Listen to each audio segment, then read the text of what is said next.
أمرنا نذقه من سعير يعملون له ما يشاء من محاريب وتماثيل وجفان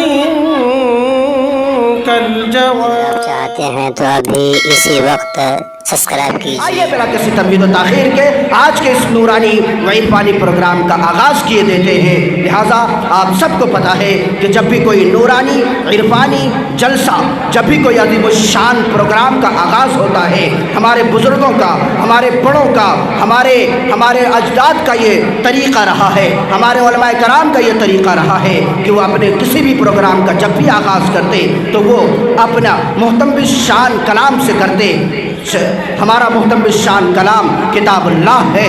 آج اس نورانی و عرفانی پروگرام کا آغاز بھی ہم کتاب اللہ سے کریں گے، کتاب اللہ سے کریں گے.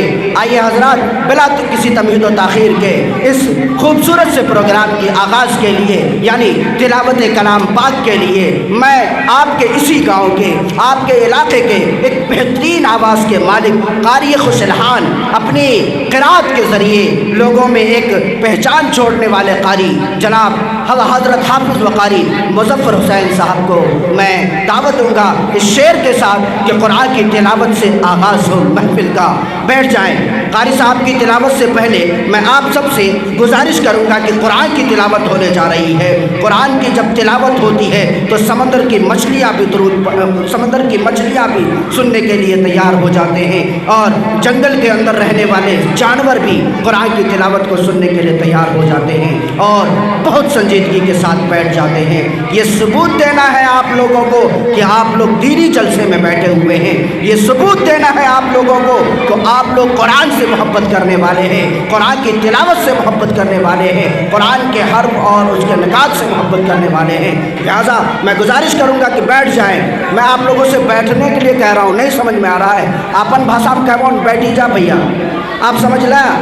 بیٹھ جائیں، آپ لوگ بیٹھ جائیں، محبت سے کہتے ہیں. اور آئیے قرآن کی تلاوت سے آغاز ہو محفل کا، قرآن کی تلاوت سے آغاز ہو محفل کا. اس نور سے پا جائیں ہم راستہ منزل کا. جناب حافظ و قاری مظفر حسین صاحب پکھر.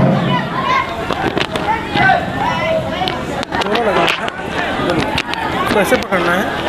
ریکارڈ میں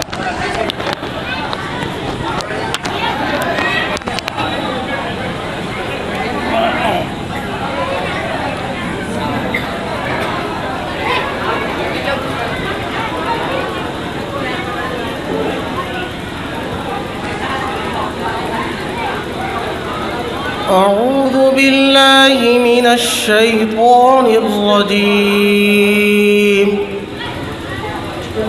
بسم الله الرحمن الرحيم.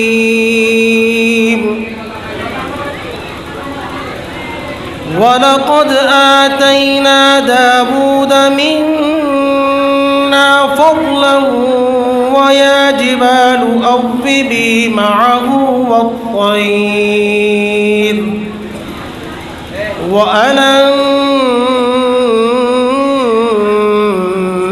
لَهُ الْحَدِيدَ أَنِ اعْمَلْ سَابِغَاتٍ وقدر في السرد واعملوا صالحا إني بما تعملون بصير. ولسليمان الريح غدوها شهر ورواحها شهر وأسلنا له عين القطر ومن الجن من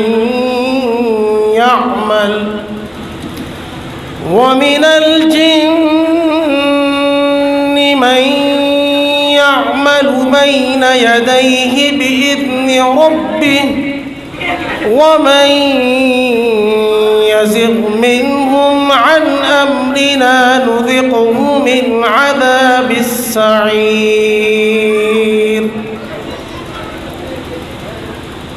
يعملون له ما يشاء من وجفان كالجواب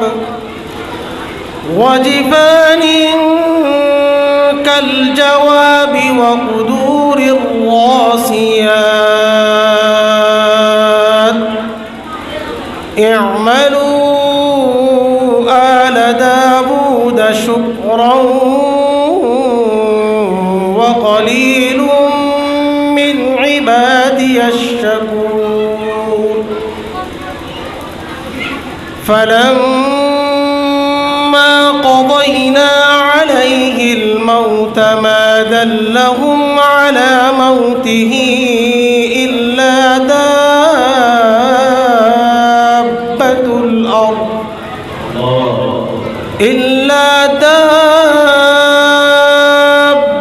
الأرض تأكل من سأته فلما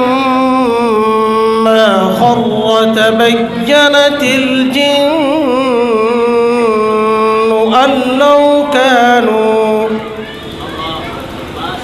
أن لو كانوا يعلمون الغيب ما لبثوا في العذاب المهين صدق الله العظيم। दोस्तों आप देख रहे हैं NB मीडिया यूट्यूब चैनल। इस तरह का वीडियोस आपको मिलता रहेगा। लाइक और सब्सक्राइब जरूर कर लेना और इस वीडियोस को अपने दोस्तों में शेयर जरूर करना। फिर मिलते हैं एक और अच्छी वीडियोस लेकर, तब तक इजाज़त दीजिए। अस्सलाम वालेकुम, खुदा हाफिज़।